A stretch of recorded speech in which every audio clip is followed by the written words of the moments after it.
Hey, Steve Fox and York the Guide Dog back again with another video. And this time around, we're not so much talking about this guy here, Yorkie, my amazing guide dog.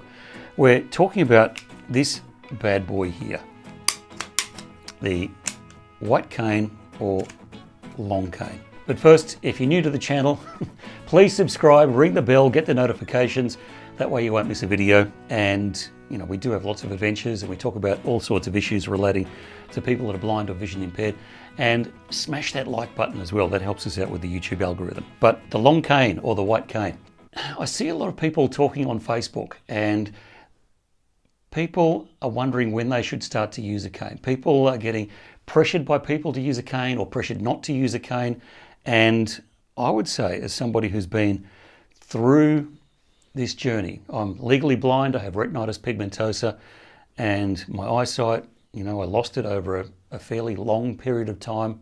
It's a difficult thing to go through, obviously, but it's not just losing your eyesight, it can be losing your identity as well.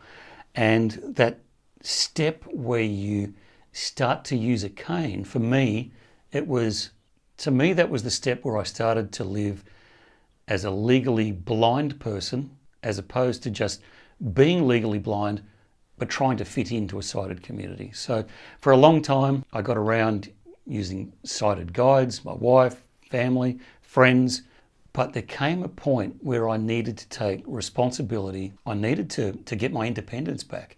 It took me far too long to get there, but in the end, I did get there.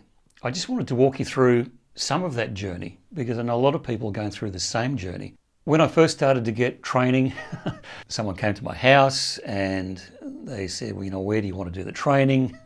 And I said, as far away from where I live as possible. So we actually drove to a nearby town and we went down a back street and he was teaching me to use the cane and I was tapping in front of my feet as I was, going from side to side, feeling very self-conscious. And someone was working on a house nearby, a tradie, and he yelled out to me across the road, "Good on you, mate, you're a braver man than me." And that was a light bulb moment for me. For years, I'd spent my time trying to hide my disability, but you can only hide it so much. I was kicking over slippery when wet signs and bumping into poles and doing those things that you do if you're blind or vision impaired.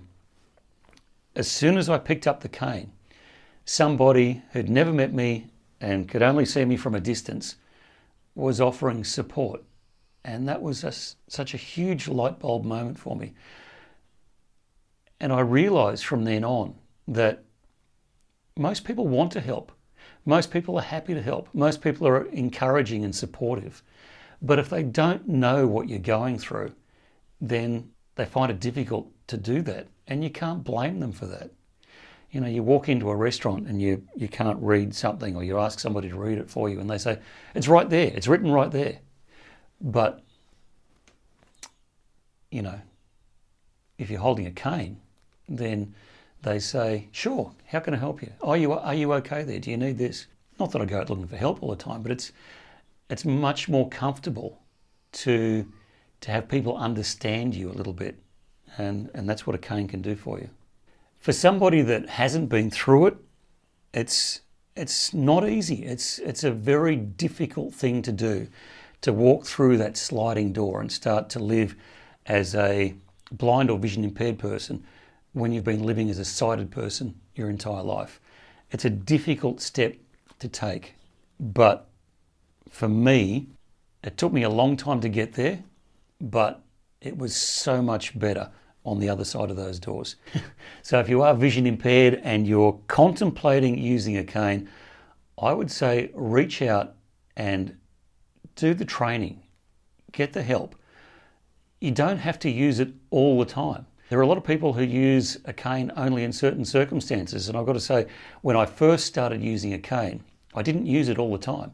I'd use it in difficult situations, possibly at an airport or in crowds. Just because you have the training doesn't mean your life is changing from that point on.